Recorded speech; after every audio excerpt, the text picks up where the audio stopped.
시장에 관심이 모였던 미국의 1분기 GDP가 발표됐습니다. 1분기 GDP 속보치 연율 1.1%로 집계되면서 시장 예상치인 2%에 거의 반토막이 났는데요. 그럼에도 불구하고 오늘 미국 증시를 보면 3대 지수 일제히 급등했습니다.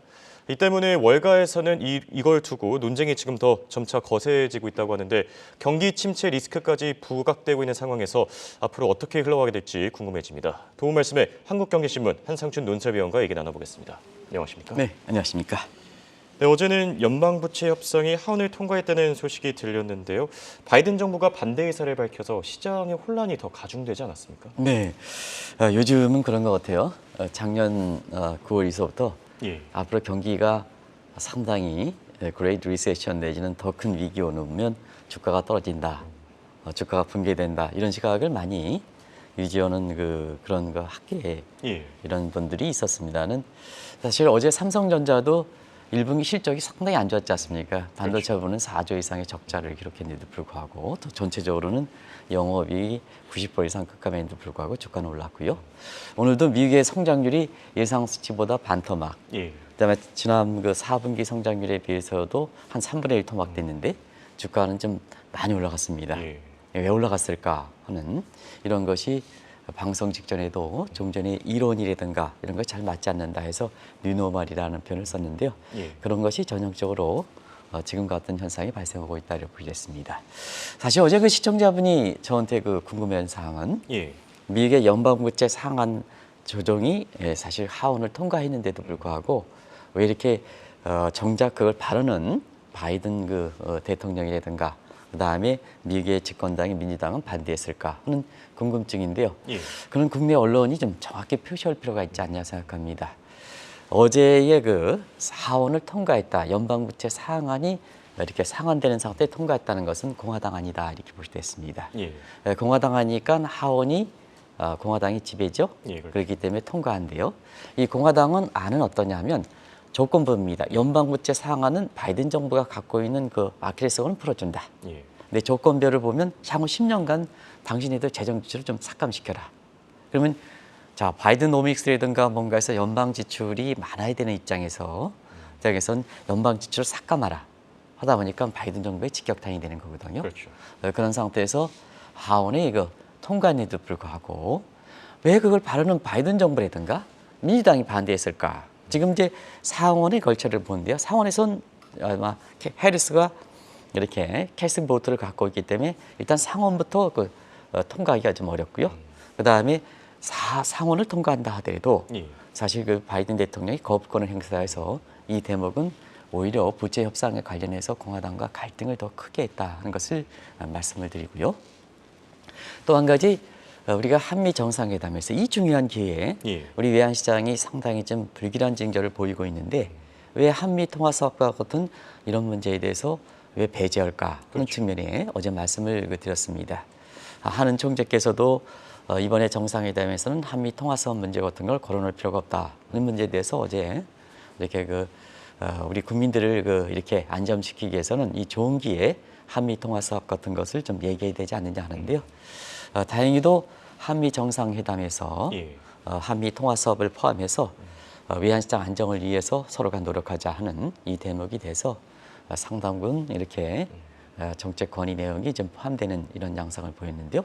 여기 좀 범위를 확대시켜서 일본과의 통화사업 문제도 좀 이렇게 확대시키는 방안 이런 쪽으로 좀 됐으면 좋지 않냐 생각합니다.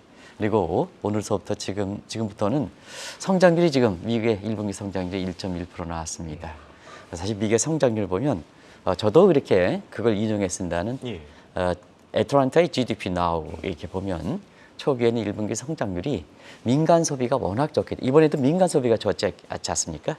민간 소비가 워낙 좋았기 때문에 한 3.6%까지 봤습니다. 그런데 막판에는 1.6%까지 떨어진 모습에 대해서 시청자분한테 말씀을 드렸었는데요. GDP 애틀란타를 아주 수모다 할 만큼 3.6% 예상이 1.1% 나왔으니까 수모다 할 만큼 요즘은 예측 기간이 잘 안 맞지 않는 상태에서 지금 1.1%를 두고 어떤 의미를 갖고 있을까 이것을 한번 오늘 종합적으로 한번 풀어보는 이런 자리를 한번 시청자 여러분 갖도록 하겠습니다. 앞서 모두 발언 때도 얘기를 했는데요. 사실 시청자분들이 가장 궁금해할 부분인 것 같습니다. 오늘 1분기 성장률이 이렇게 안 좋게 나왔는데 미국 증시는 급등했거든요. 이를 두고 월가에서는 뭐 데드캣 바운스다, 레빗 데드캣 바운스다 다양한 용어들이 나오고 있네요. 네. 사실은 경제 이론들을 본다면 예. 성장률이 떨어졌으면 주가는 떨어져야죠. 또 그 많은 사람들은 작년부터 증시 붕괴론제 올해 세계 경제가 침체될 것이다. 그 근거를 뒀기 때문에 예. 그런 논리대로 한다면 오늘 미국의 그 성장률이 예상치의 반토막, 작년에 3분의 1 토막, 그다음에 GDP 아틀란타의 3분의 1 토막 됐으면 주가는 많이 떨어져야 되는데 사실 주가가 급등했다, 폭등했다. 성장률의 부진에 비해서는 상당히 폭등한 수준이거든요. 그렇죠. 이 궁금증인데요. 그래서 향후에 오늘은 주가는 올랐지만 앞으로 지속 가능성 문제, 증시의 지속 가능성 문제에 대해서는 시청자분도 아시겠지만 이 일시적 현상이냐 그런 측면에서 데드캣 바운드 잘 아실 거로 생각하고요. 예. 여기에 올해 터키해죠. 예. 터키에서 레빗 데드캣 바운스라는 그런 새로운 표현도 나오고 있는데요. 터키가 사실 그 추운 줄 모르고 나왔다가 예. 추우니까 다시 터키 굴 속에 들어갔다. 이런 측면에서 오늘은 이렇게 성장률 부진 속에 주가가 올라갔지만 앞으로 미국 경제가 어두우면 아주 추운 거를 생각하면 다시 굴 속으로 들어가지 않겠느냐 하는 측면에서 여러 가지 용어들이 지금 나오고 있는데요. 예. 자, 어제도 마찬가지입니다. 한국 경제도 왜 이렇게 경제 성장률이 안 좋은데 왜 주가는 코스닥 이렇게 이번에 사태 터지기 전까지 1등을 하고 예. 코스피는 3등 했을까 하는 이 측면은 미국도 똑같습니다. 성장률 낮습니다. 근데 우리가 주가는 미래의 상황을 반영하기 때문에 저점 통과가 중요하다. 성장률 수준보다는 앞으로 경기가 어떻게 될 것이냐 측면에서 저점이 언제 통과하느냐가 중요하다는 걸 말씀드리고 두 번째는 지금의 기업 이상이 국가 이상보다 높습니다. 예. 삼성전자의 외국인 자본이 들어오는 거를 해서 한국의 사실 뭐냐 환율이 올라가는 문제, 외환위기 문제를 잡아두는 정도로 삼성전자 위상이 높은 거거든요. 미국도 마찬가지다. 기업 위상이 국가 이상보다 높기 때문에 그렇다 하는 것을 말씀을 드리고 예. 또 한 가지는 이거 해석을 잘 하셔야 되는데요. 사실은 성장률이 낮게 나오면 작년부터 주가 상승의 제약 요인이 인플레라든가 그다음에 특히 금리 인상 문제였었거든요. 예. 그러면 경제 성장률이 이렇게 낮게 나오면 금리 인상분이 누그러지지 않습니까? 그러면 지난 1년 동안 주가 상승의 가장 큰 요인이 풀어질 가능성이 높기 때문에 그 기대가 높기 때문에 주가가 올라간다는 것을 말씀드리겠습니다. 그 문제를 상세하게 한번 풀어보도록 하겠습니다. 네. 지금 1분기 성장률을 자세하게 뜯어보면은 이 성장률 부진 속에 주가가 오르는 것처럼 이 좀처럼 이해가 안 되는 내용들이 참 많았던 것 같습니다. 네, 1분기 이제 성장률의 내용을 한번 1.1%를 자세하게 한번 물가를 대비해서 볼게요. 여기 예. 이제 나온 것처럼 일단은 예상치 2%의 반토막이죠. 그리고 분기별 성장률을 보겠습니다. 작년에 2.6에서 이번에 1.1로 떨어졌습니다. 자, 이걸 어떻게 표시할 것이냐 하는 측면에서는 이 경기가 둔화되는 거냐, 절대 수준으로 올라간 거거든요. 예.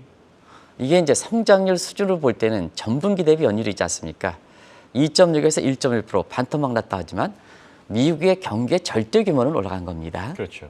플러스이기 때문에 예. 이걸 좀 잘 보셔야 되거든요. 그래서 요 수치 가지고 막상 경기 침체다 이렇게 얘기하기는 상당히 어렵다 하는 것을 말씀을 드리겠습니다. 두 번째는 성장률의 그 둔화 속도를 한번 볼게요.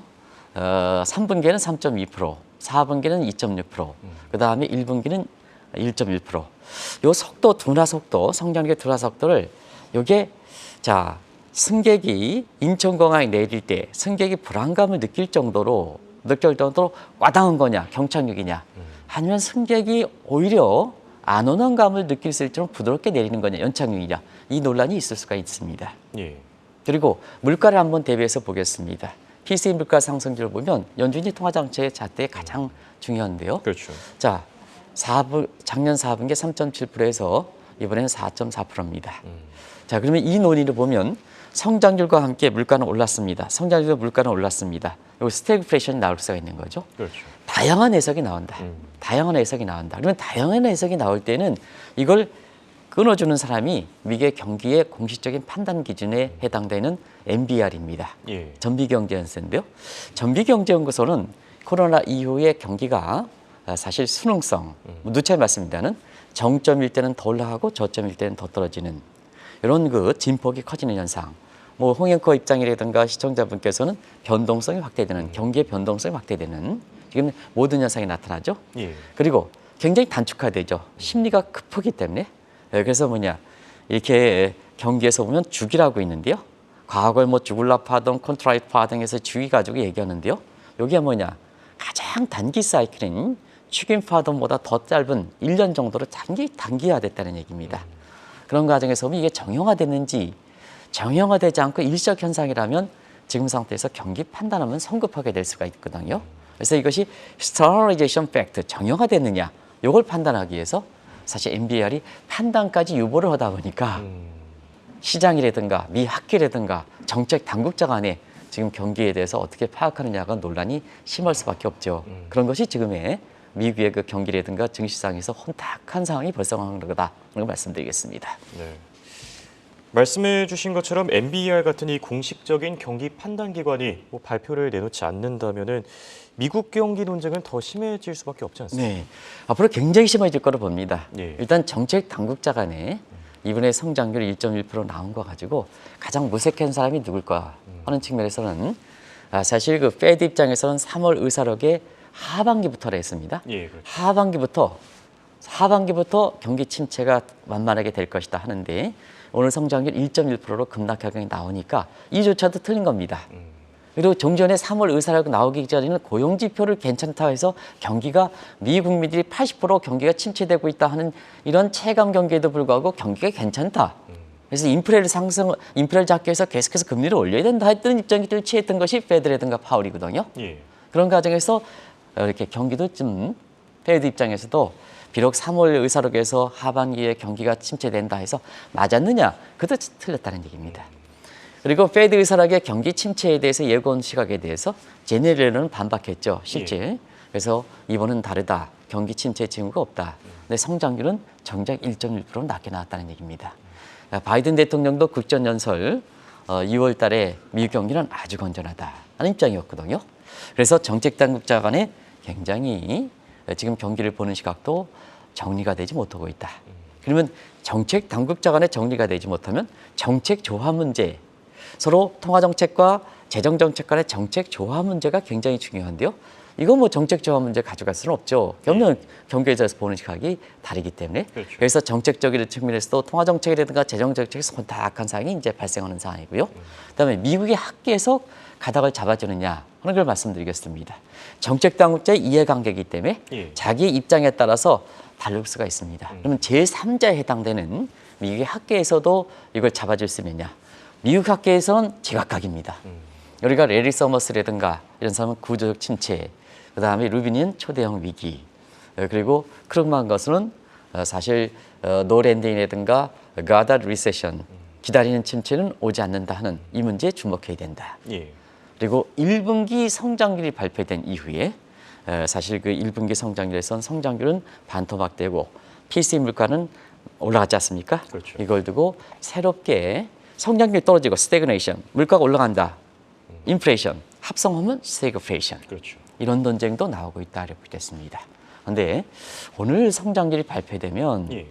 사실은 브레이크아웃 기간에 브레이크아웃 기간이지만 요거는 시장에 사실 페드의 의사록과 관련된 페드에 관련돼서 시장에 혼란을 주지 않기 위해서 블랙아웃 기간을 설정한 거거든요. 예. 근데 시장에 혼선을 초래하면 블랙아웃 기간도 통화정책의 담당자인 파월이 나서서 얘기를 해야 되는 겁니다. 블랙아웃 기간에 그것이 뭐냐?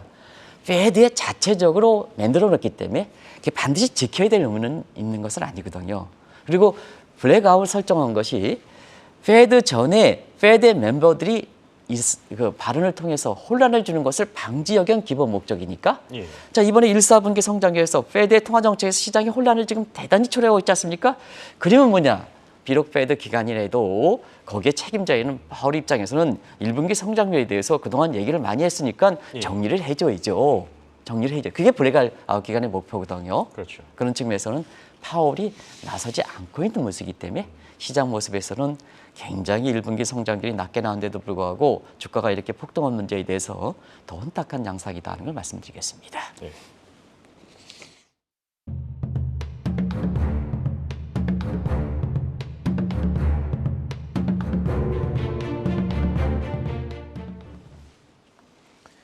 지난주 이 시간을 통해 파이퍼 샌들러가 개발한 HOP 이론을 설명해 주셨었죠. 미국 경제, 이 HOP 이론을 토대로 봤을 때 호프가 과연 있을지, 네. 그리고 호프에 대한 이 설명, 이 HOP 이론에 대한 설명도 같이 해주시죠. 네, 공교롭게도 오늘 그 최부학 게스트랑 같이 할 때 예, 이 샌들의 고용 지표가 상승하는, 여기 이제 악화된다는 얘기죠. 예. 할 때 그런 증시는 계속해서 조정 국면 내지는 그 변동폭에 갇혀 있을 것이다. 일정한 변동폭에 갇혀 있을 것이다 해서 이렇게 그 샌들러 얘기가 나온 것 같아요. 예, 이 샌들러 얘기를 사실 이렇게 경기 침체에서 서로 오락가락할 때 정책 당국자 그 다음에 학계에서 정책 당할 때 그러면 실제 상황은 어떨까? 이게 경기의 실제 상황은 어떨까? 를 파고 들어서 이게 이런 것이 호프 이론, HOP 이론입니다. 다시 말씀드리면 한번 볼게요. 예. 그걸 H는 housing, other은 신규 주문, 요건 제조업의 PMI 지표로 산출된다 이렇게 보겠습니다. 예. 그리고 지금 실적들이 발표되죠. profit, 그래서 P, 그다음에 employment 이렇게 이제 보는데요. 지금 미국의 상황은 어떨 것인가? 예. 실제 상황을 쫓아가겠습니다. 이러면 실제 상황 우리 한번 보겠습니다. 자, 실제 상황 때 지금 집값, 하우징 문제, H 하우징 문제는 지금 누님이 말씀대로는 사실 계속해서 떨어지는 국면이다. 이걸 예. 말씀드리겠습니다. 두 번째는 제조업 PMI, 3월 PMI 같은 경우에는 어떠냐 하면 지금 47까지 떨어졌습니다. 그렇죠. 시청자 여러분 아시겠습니다는 50 이후로 떨어지는 국면이 2월 이후서부터 지속되고 있는데요. 3월 달은 47까지 떨어졌습니다. 예. 요건 이제 경기 회복과 침체 경계선이 50이기 때문에 요 또한 경기 침체 국면을 예고한다고 보겠습니다. 그리고 또 한 가지는 지금 프라핏 문제, 기업들 실적 발표가 계속되고 있죠. 예. 지금까지 보면 약 실적 발표 기업에 지금 한 대체로 보면은 좀 전과 다른 것은 어닝 서프라이즈가 아니라 어닝 쇼크 현상이 좀 발생하고 있는데요. 전체적으로 보면 요게 이제 아직 발표되지 않는 기간이 있어서 기업이 예. 있어서 수치가 좀 다르긴 합니다만 평균적으로 한 6점 여기 나오는 것처럼 8% 정도 감소하는 걸로 나오고 있습니다. 자, 그러면 호프 이론을 보면 하우싱 떨어지죠. 예, 그 다음에 PMI 떨어지죠. 신규 주문 떨어지죠. 그 다음에 프로핏 떨어지죠. 마지막 남은 것이 고용입니다. 그래서 예. 아까 이렇게 고용 지표가 상승하면 고용 지표가 악화된다는 얘기죠. 예. 그런 측면에서 보면 그때까지는 이것이 증시가 일정한 박스권에 갇혀 있을 것이다 이 얘기가 바로 나오거든요. 그런 과정에서 보면 지금 자 3월에 FOMC 의사록에서 경기 침체를 예고하기 직전까지 미 국민들이 경기가 침체한다고 80% 된데도 불구하고 페드가 물가를 잡기 위해서 경기가 침체 우려를 불식시키기 위해서 마지막으로 잡았던 것이 고용지표거든요. 예, 고용지표거든요. 샌들러도 마찬가지로 실물 경제 상황으로 이렇게 볼 때는 고용지표가 남아 있거든요. 이 고용지표가 지금 문제가 되는 부분이거든요. 그래서 고용지표를 다시 한번 우리가 시청자분들이랑 같이 검토하도록 하겠습니다. 네. 지금 말씀해 주신 바로 그 고용 지표가 문제인 것 같은데요. 사실 이 페더러 제롬 파월만 해도 3월 회의 직전까지는 고용 시장이 여전히 견고하다. 그러면서 금리 인상이 주장을 좀 뒷받침하지 않았습니까? 네, 그렇습니다. 이 대목은 눌차 걸쳐서 말씀을 드렸었죠. 그래서 그런 측면인데요. 지금의 뉴노멀이다 하는 것은 과거에는 job risk recovery라는 고용 창출을 얻는 경기 회복이 일반적 패턴이었습니다. 예. 근데 지금은 성장률이 이렇게 난데도 불구하고 시청자 여러분 아시겠지만 작년에 2.6% 대비해서 작년에 3분기에 3.2% 대비해서 지금 1.1%니까 고용 지표는 떨어져야 되지 않습니까? 아무리 고용 지표가 후행 지표로 하더라도 떨어져야 되지 않습니까? 예, 그렇죠. 그런데 지금은 또 다른 뉴노멀 현상에 의해서 지금은 여기 나온 것처럼 jobful downturn, jobful downturn, 다운턴 이런 현상에 소위 고용이 이렇게 고용 시장이 풀찬 경기가 둔화된다. 예. 그래서 이 고용 지표 가지고 경기를 판단한다. 이거는 두 가지 측면. 경기는 뭐냐? 고용 지표는 후행 지표이기 때문에 예. 이걸 가지고 판단하는 것은 페드가 잘못돼 있다. 두 번째는 자 지금은 종전의 이론과 달리 오늘도 성장률 부진 속에 주가가 올라가는 것도 이것도 새로운 뉴노멀 현상이거든요. 그런 과정에서 고용시장도 지금 두 가지 측면, 하나는 버틀렉 현상과 미스매치 현상 때문에 종전과 다른 현상이 나타나고 있다 이렇게 보이겠습니다. 이 결과적으로 지금은 가장 중요한 것이 자 오늘 왜 이렇게 성장률이 둔화된데도 불구하고 주가가 올라가느냐? 그 매수 주체로 보면 기관 투자가는 그렇진 않았습니다. 개인 투자가들이 대거 하기 때문에 개인 투자자들이 사실 주가를 받쳐준 거거든요. 예. 그다음에 우리나라의 성장률도 한번 보겠습니다. 정책과 관련되는 것보다도 우리 1분기 성장률이 전기비 대비 0.3%로 플러스를 났는데요. 예. 민간 소비가 받쳐져, 국민들이 받쳐줬습니다. 또 미국도 마찬가지입니다. 미국도 지금 만약에 민간 소비의 기여도가 없었다면 어떻게 됐을까? 역성장했을 것이다. 그래서 민간이 받쳐주거든요. 그런 측면에서 보면 정책도 이제는 자 중앙은행 입장에서 지표만 가지 말고 체감연계 적용해라 하는 측면에서 프레임에 갇히지 말고 프레임 이펙트를 설령 지표가 고용지표가 괜찮다 하더라도 국민들이 불안하면 그를 감안해서 통화정책을 감안해야 된다 하는 측면에 프레임과 프레임 이펙트 이 문제는 굉장히 중요할 거다 하는 걸 말씀드리겠습니다. 네. 지금 돌아가는 상황을 보면은 이제 페드와 파월도 그렇게 쉽게 빠져나가지만은 못할 것 같은데요. 1분기 성장률이 낮게 나오면서 당장 5월 FOMC 회의부터 금리를 동결해야 된다. 이런 목소리도 커지고 있다고요. 네. 사실은 오늘 아마 이혜은 캐스터가 1분기 성장률을 할 때 시카고 페드 워치에 5월 달에 금리 인상 가능성이 높아졌다. 이런 쪽으로 얘기하는데요. 왜 그러면 주가는 올라갔을까? 굉장히 궁금하실 겁니다. 예. 그런 과정에서 한번 오늘 보겠습니다. 결과적으로 보면 페드라든가 파월 입장에서는 경기 예측마저 실패했죠. 그러면 물가 예측 실패했고 고용도 뭐냐? 지금 완전 고용이지만 2에서 3년 후에나 완전 고용이 된다 하는 것이 지금 완전 고용이 앞당겨서 된 거거든요. 이것도 실패한 거거든요. 예. 또 경기 예측도 사실 실패한 대목이거든요. 그런 과정에서 지금 상태에서 당신네들 믿고 파월과 페드를 믿고 우리가 개인 투자가 입장에서는 하면 굉장히 낭패를 보겠다. 낭패를 보겠다 하는 측면에서 개인 투자의 반란이다. 이제는 당신들 믿지 못하겠다. 과거에 트럼프 키즈들이 민주주의의 상징에 해당되는 의회를 이렇게 점령하는 것과 마찬가지로 사실 페드를 점령하자. 이게 시장에서 나타났던 것이 1분기 성장률이 부진한데도 불구하고 주가가 개인 투자 매수에서 굉장히 많이 올라간 현상이거든요. 우리나라도 그렇습니다는 사실은 전 세계적으로 보면 정책 당국자일수록 굉장히 겸손해야 된다. 지금은 레벨 플레이잉 필드이기 때문에 민간 국민들이 중요하다는 걸 꼭 좀 말씀드리겠습니다. 우리나라의 정책 당국자한테 시사하는 점이 많지 않겠느냐 하는 생각이 드는데요. 예. 결과적으로 보면 자 주가는 뭐냐? 주가는 사실 지금의 5월달 중요한 게 아니라 5월달 이제 뭐 5월 3일이지 않습니까? 예. 그게 아니라 하반기 이후에는 어떻게 될 것이냐? 페드의 통화 정책이 어떻게 될? 이게 선반영한다 이렇게 보시면 되겠습니다. 그래서 시카고 페드 매체에서는 5월 달에 금리 인상 가능성에 대해서 PCE 물가가 1분기에 높아졌기 때문에 이 금리 인상 가능성이 높아지지만 그거는 사실은 증시에 반영되는 건 아니다. 그럼 지금 주가가 선반영한다면 하반기 이후거든요. 예. 그러면 이게 성장률이 떨어지고 자 3월 달에 은행 위기 부분은 1, 4분기 성장률에 거의 반영되지 못했습니다. 그러면 뭐냐? 2분기에는 성장이 더 떨어진다. 그렇다면 하반기에는 금리 동결뿐만 아니라 인하가 되지 않느냐. 그러면 주가는 올라갈 수밖에 없다 하는 이런 쪽으로 반영한다 이렇게 됐습니다. 그래서 채권 시장과 예. 증시는 서로가 다른 증시는 선방하는 분야고 채권 시장은 그때그때 모습에 따라서 하는다. 안전자산이니까 그렇습니다. 안전자산. 그다음에 위험자산은 기대를 반영하는 거거든요. 그거를 잘 이렇게 해석해 주는 사람이 해야 지금의 성장률 부진에도 불구하고 주가가 왜 올라갔을까 하는 이 측면을 이해할 수가 있다 이렇게 볼 때 있습니다. 네. 단순히 시카고 페드 매체에서 5월 달에 금리 인상 가능성이 더 높아졌다 이렇게 하면 주가는 떨어져야 되지 않느냐. 그동안 그렇게 얘기하지 않느냐 하는 예. 측면에서 시청자분이 이렇게 궁금해하실 거로 또 하나 궁금할 거로 보이는데요.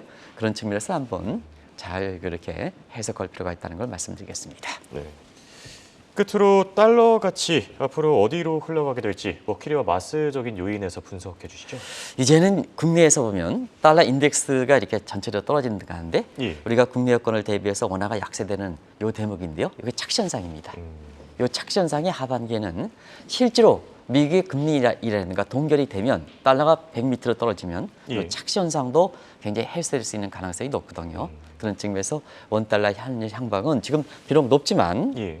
하반기 이후에는 사실은 하락할 가능성 이런 측면에서 외국인들이 계속해서 한국 증시에 들어붙고 어제도 삼성전자가 1분기 실적이 상당히 안 좋은데도 불구하고 예. 매수 주체를 보면 외국인들이 집중적으로 사는 상태에서 주가가 밖으로 올라갔던 현상도 하반기 원달러이 떨어져서 환차익 부분을 겨냥한 거다 하는 걸 말씀드리겠습니다. 그 대목을 꼭 좀 말씀드리겠습니다. 네, 지금까지 도움 말씀에 한국경제신문의 한상춘 논설위원과 얘기 나눠봤습니다. 대단히 고맙습니다. 네, 고맙습니다.